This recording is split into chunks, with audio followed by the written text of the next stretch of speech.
Elevated pigeon stretch. So I'm a little bit late in giving my thought process on this, but left did come out on top, and it is the correct answer given the question. But I do want to share some insight into where I would use each of these because they do both have value. From a muscular perspective, the left is how we're going to maximize a stretch in these posterior hip rotator muscles, in particular the piriformis.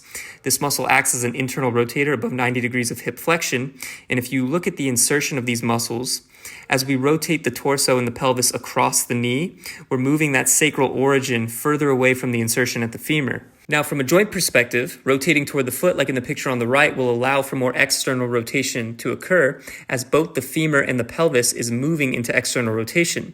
Because with a fixed femur, as we rotate away, that's a relative external rotation. Now, maximizing external rotation at the joint level doesn't necessarily mean we're going to maximize a muscular stretch in the hip rotators.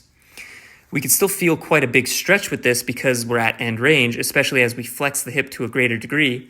But now other muscles, such as the short adductors, which also function as internal rotators, especially at 90 degrees of hip flexion, are going to be lengthened.